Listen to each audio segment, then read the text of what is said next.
Lewap vilayetinde doların gara bazardaky narhy yeni gymmatlap, mundan 3 hepde ozolky bahasyna ýokurlandy. Bu ýagdaý Türkmenabad şäheriniň bazarlarynda azy karitlarynyň narhynyň yeni gymmatlamagyna getirdi. 13-nji dekabrda Sewitde gara bazar söwdegärleri 1 Amerikan dollaryny 19 manatdan satyn alyp 20 manatdan satyp başladylar. Ýatlasak ýurtda dollaryň gara bazardaky narhy geçen aýyň ahirinde aşaklap başlapdy. Şu aýyň başynda onuň narhy 15 manat 50 teňe çenli aşaklady. Bu ýagdaý gysga wagt dowam etdi we dollaryň gara bazar bahasy ýene ýokurlanyp başlady.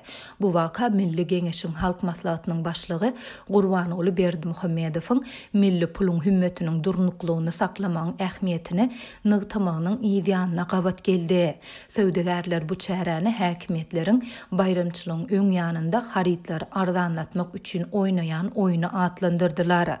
Dollaryň resmi alış çalış bahasyny 2015-nji ýyldan bäri 3,5 manatlygynda saklayan Türkmenistan 2016-njy ýylda daşary ýurt valutasynyň erkin söwdasyny çäklendirdi.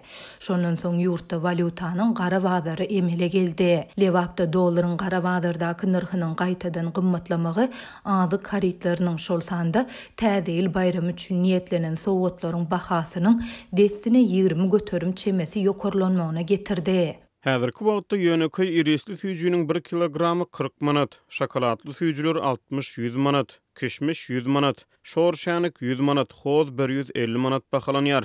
Çağılar üçin niýetlenen içi süýjü we kökelerden doldurulan haltajyklaryň täze ýyl sowgatlarynyň bahasy hem azyndan 20% gymmatlady. Dip Adatlyk radiosynyň habarçysy aýtdy. Söwdegärler gymmatlamanyň sebäpleri barada anyk bir düşündürüş bermeýärler. Adatlygyň bu barada welaýatyň söwda edarasyndan kommentari almak synanşy hem başa barmady.